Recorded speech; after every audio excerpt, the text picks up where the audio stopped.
authorities tell a mother, as you already heard, that her son is sick and needs to be on drugs, how in the world is she to know that that is simply a lie? How is she to recognize that what experts now call attention deficit hyperactivity disorder is simply not a disease? Now, such a mother is not an expert in the history of psychiatry.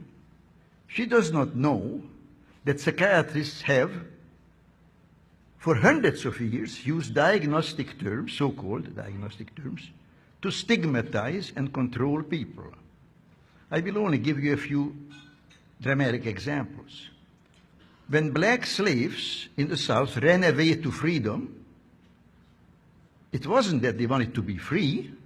They suffered from a disease called drapetomania. From drapetes, runaway slave, and mania. I'm not making this up. This was a legitimate diagnosis, just like attention deficit disorder is. Women, half the population of mankind, of course, if they were foolish enough to rebel against domination by men, well, then they had a serious disease called hysteria, which was due to their wandering womb. Now, none of those behaviors was ever a disease, and of course it's not a disease. But nor is attention deficit disorder a disease. No behavior or misbehavior is a disease or can be a disease. That's not what diseases are. So it doesn't matter how a child behaves. There is nothing to examine. If he's sick, then there must be some objective science to it, which can be diagnosed by physicians and objective tests. So as soon as you go to a doctor, they take a lot of blood and take x-rays. They don't want to hear how you behave. When I went to medical school 60 years ago, there were only a handful of mental diseases. I think there were no more than 6 or 7. Now there are more than 300. And new ones are, quotes, discovered every day. Labeling a child as mentally ill is stigmatization, not diagnosis. Giving a child a psychiatric drug is poisoning, not treatment.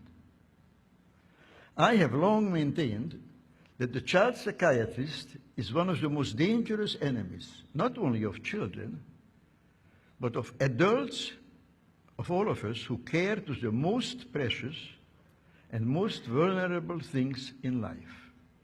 And those two things are children and liberty. Now I ask again, how can parents protect their children from the therapeutic state, that is, from the alliance of government and psychiatry?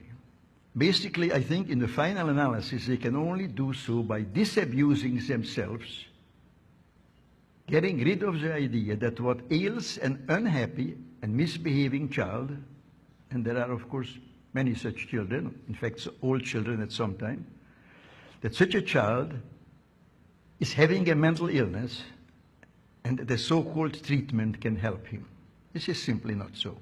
Diseases are malfunctions of the human body, of the heart, the liver, the kidney, the brain, and so forth. Typhoid fever is a disease. You all know that? You don't question that. Spring fever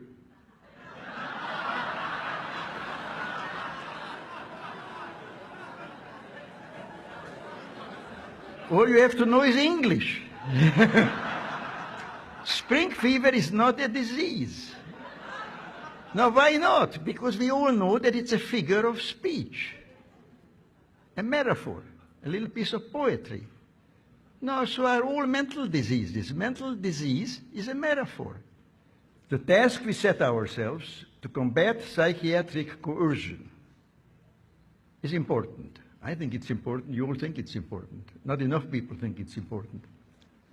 It's a noble task, a task in the pursuit of which we must, regardless of obstacles, persevere. Our conscience commands that we do no less.